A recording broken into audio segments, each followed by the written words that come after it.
This morning I want to bring you to a really special place here in Damanhur that is very close to my heart and to the heart of all Damanhurians, and it's let's say the heart of Damanhur, and it's the place that Damanhur is most known for worldwide, and it is the Temples of Humankind, which is an underground structure, an underground temple that has been built by hand by the Damanhurians inside of the mountain here. And I will not say anything more than that, but I will let you see it for yourself. So let's go.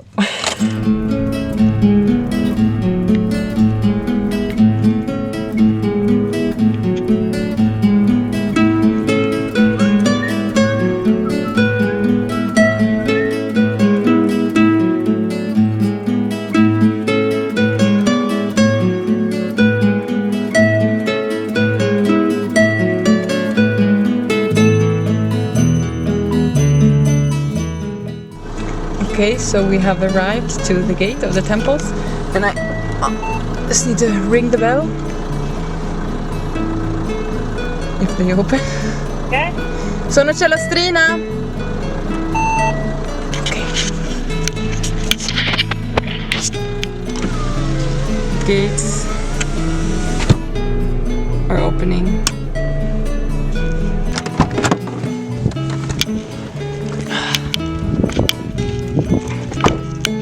Look at that view. Okay. Got my phone. Just look at this view over here.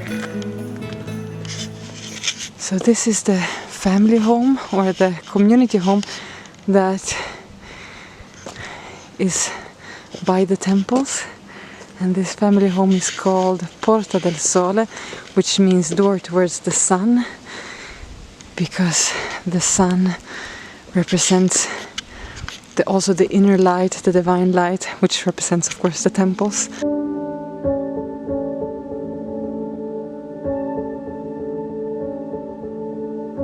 Let's see.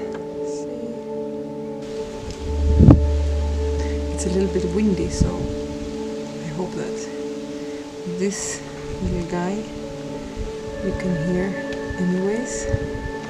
So before taking you down to the temple, I just wanted to tell you the story about how the temples were discovered, because actually the temples was secret for 16 years, and it was kept a secret because there was no way that they could have the building permits to create something. There was no law in Italy that had a building permit for creating a temple inside of a mountain, and so they started to excavate without any building permit. And after many years, what happened was that an ex-founder of Damanhur left the community and then was in need of money, blackmailed the community in order to get money, otherwise he would expose the temples to the world. And of course they didn't give him any of the money, so he went to the police here in this area to tell about this secret place. And the police came here with a lot of police. They had come with instruments to find the entrance. They didn't find it, but they said that if they wouldn't let them in to see this place, they would have blown the mountain up, and they had the permit to do that. And in this moment they opened for this their police chef, to see the temples, and they were in there for around 2 hours. And when this police chef came out together with the others, he was in shock and in tears, because he could never have imagined what he would have found there. Actually, what this police chef said was, "I will do anything to help you to save this place." And so that's when he started to collaborate with the Damanhurians to allow this place to be saved, even though it didn't have any permits.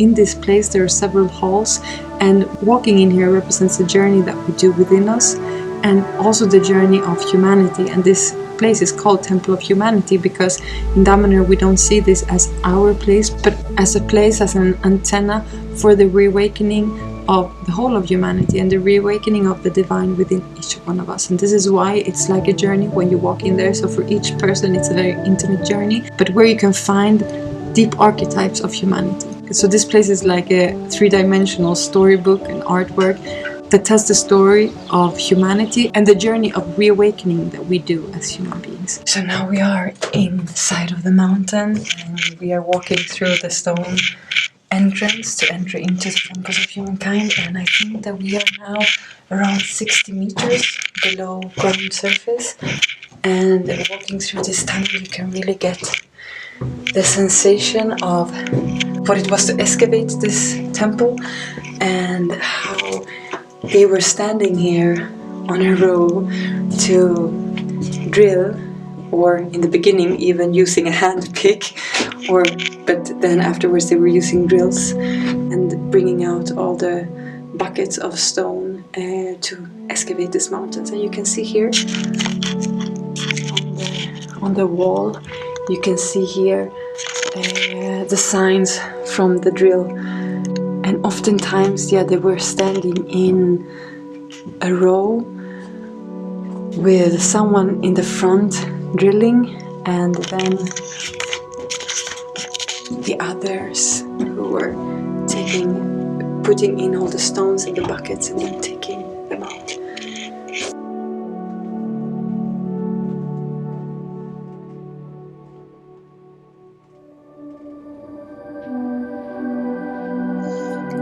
This hall is a celebration to the life and the beauty on our planet. Here plant and animal species are living together in harmony with each other and with humans.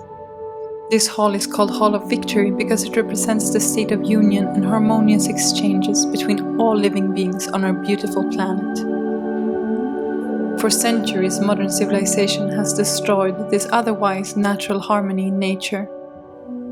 For example, trees and forests create a natural network within the plant world, but due to excessively cutting down forests, also this connection has been disrupted.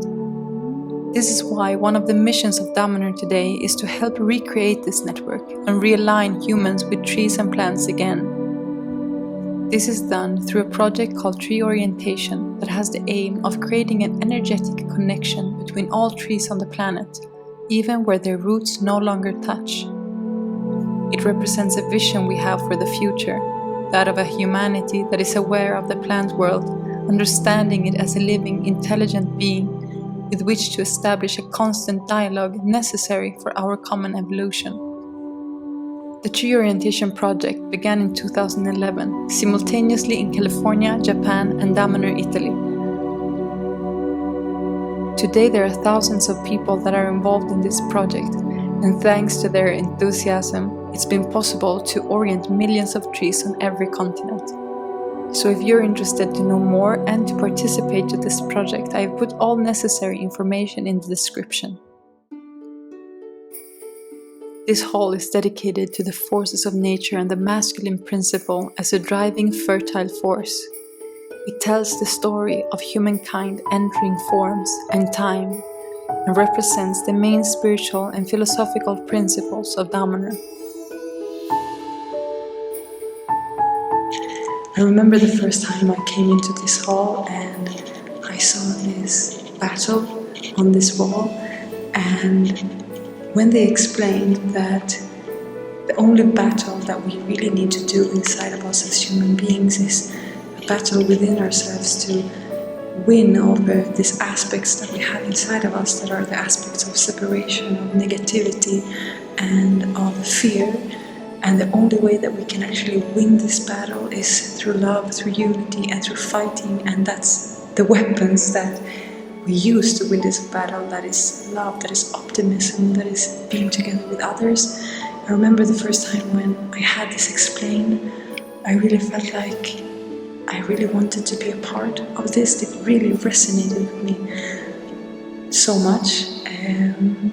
Now I am here in Damanhur for 8 years, and the first time I came into the temples was the first day when I came to Damanhur, and I had this in every hall. I had this sensation like, yes, this is really meaningful, this is really what I know that I want to do, that should be done, that is meaningful in my life and in the life of humanity, and I really want to be a part of this. If this is the vision and the core and the heart of this community, I resonate with that. I want to be part of that. And now, funny thing is that the paintings that you see here, all the people on the paintings, they are real people.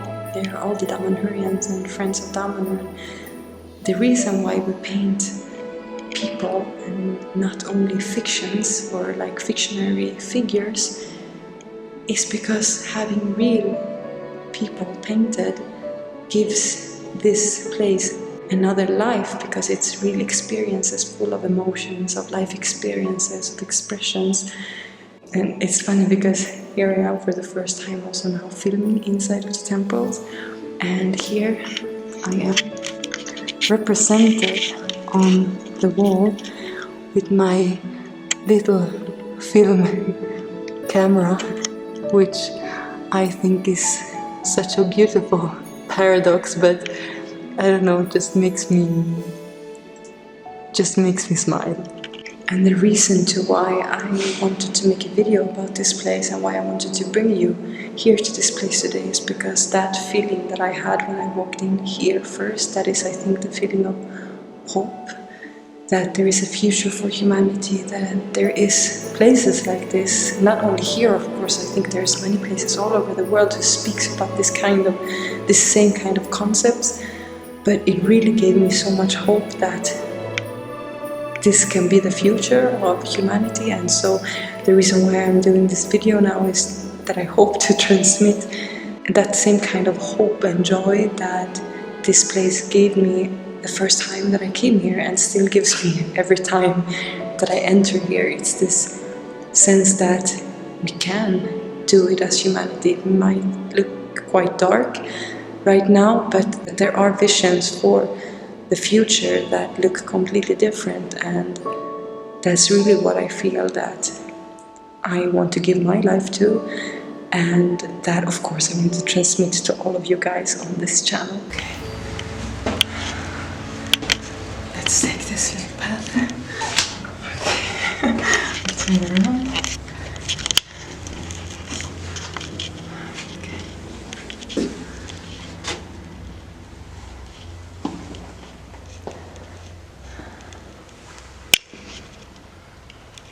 Welcome to the Hall of Metals. This hall is dedicated to inner alchemical transformation and represents all the development stages of human beings, each linked to a specific metal. It is connected to our transformation in time and to the journey of our spiritual evolution by overcoming our human limitations.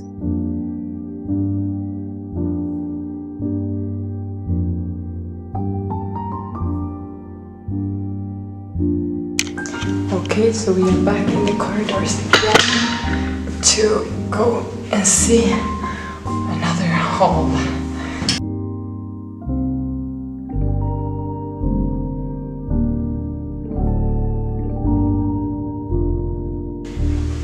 Come back.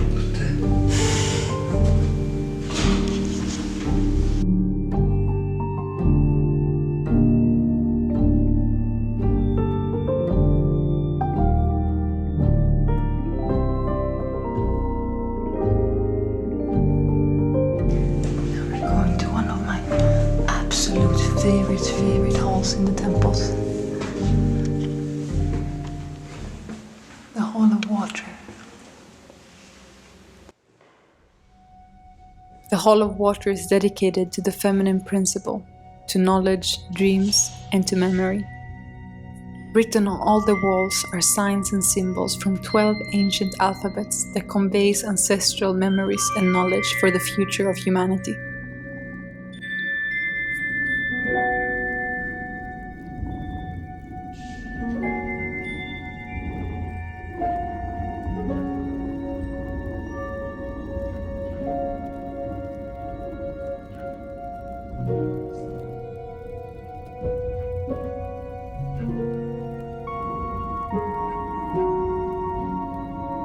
The Hall of Spheres is the heart of the temples and is in the position of the center of this temple complex. It is dedicated to the contact with the subtle energies of the planet in connection to the energies of the universe.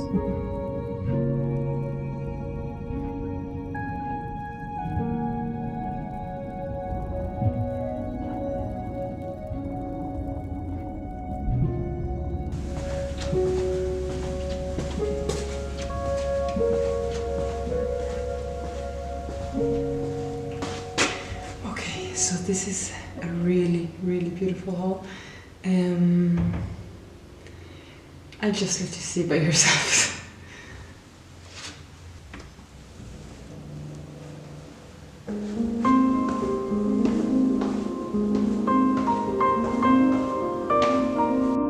This hall is dedicated to the harmony between divine forces of this planet.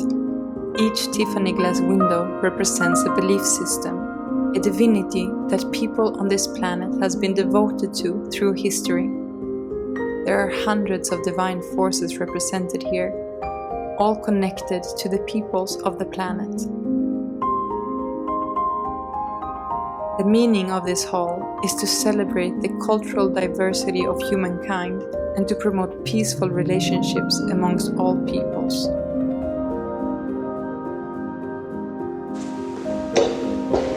And this is actually the new part of the labyrinth that is not yet open for visits, so it's a huge honor to be able to show this place to you anyways today.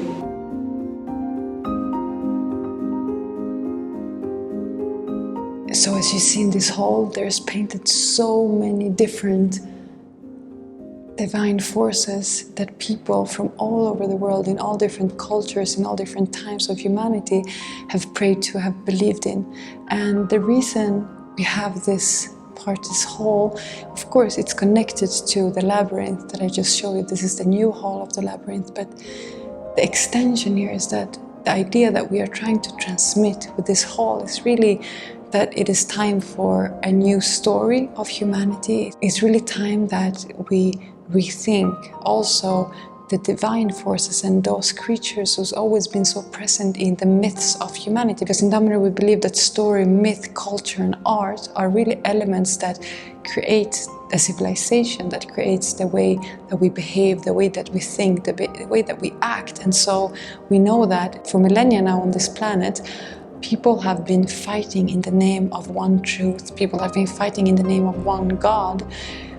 And this has created so much suffering and so much separation on the world where, as I've already spoken about in other halls, we should come back to the knowing and to the feeling in our heart that we are all part of the same planet, and the diversity both in living species, in plant species and in animals, but also the diversity in expression of human culture, of human belief, of the way that we see the world is really a richness. And so diversity is really something that should be celebrated and not something that we should fight for. We really think that the times of humanity in which we were fighting in the name of a God and that we were causing harm and causing suffering in the name of a truth or in a God is over. We don't think that that is needed anymore. And we don't think that one religion is needed anymore, but we think that we can celebrate the beauty of all different peoples.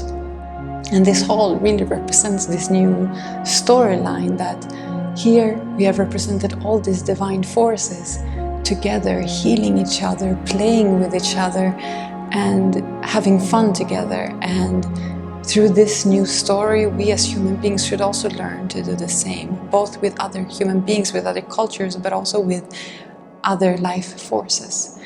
And this hall is also very connected to a very important project in Damanhur, which is the creation of a new temple and another hall that I will show you while I'm speaking, that is called this Time of People.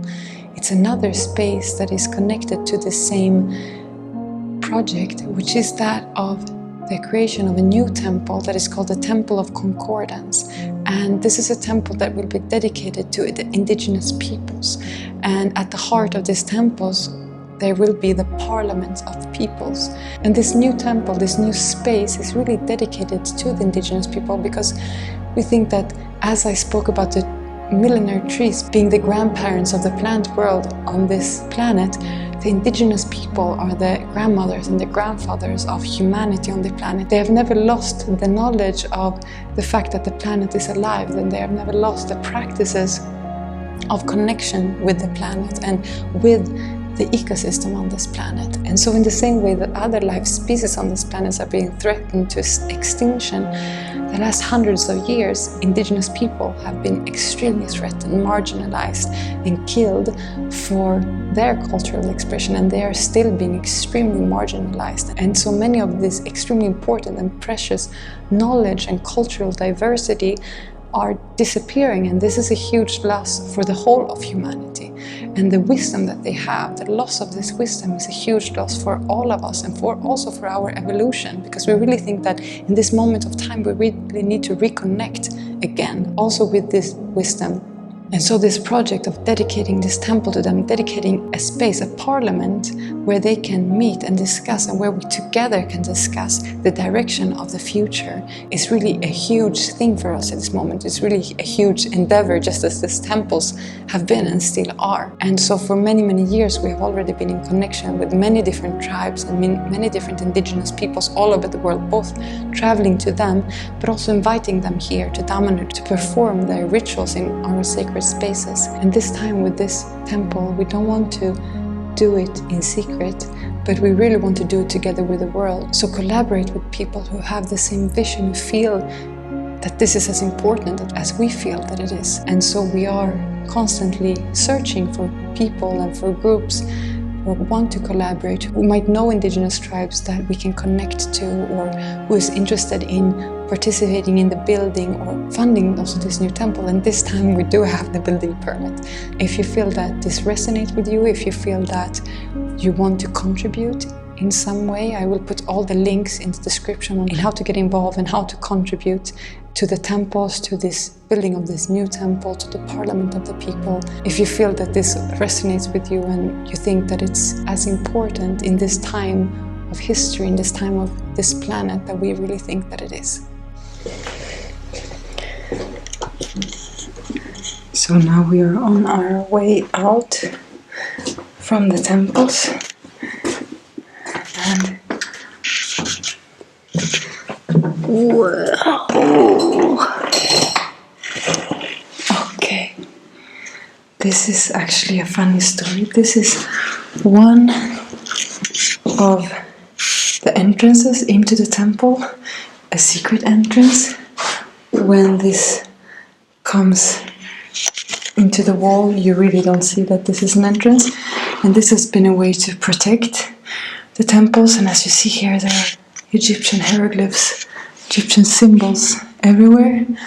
And the reason for this was because that in the beginning of Damanhur, the local people here, they thought that Damanhur and Damanhurians were this crazy Egyptian sect. And so the meanings that the Egyptian symbols have in the temples is to confirm the prejudges that was made by the local people in order for them not to look beyond. So every time in the temples when you find Egyptian hieroglyphs, that means that there is a secret passage, and that was a code that was used in the art of the temples, because when someone has prejudges and they are confirmed, you don't look further, you don't think that there is anything more, and so you stop searching, because the prejudge that you had, or the thought that you had about someone has already been confirmed, so why would you look further? And we come out. Thank you so much for watching. If you want to sustain the temples, the Parliament of Peoples, or to participate in the tree orientation project, check out the links in the description. I look forward to see you soon.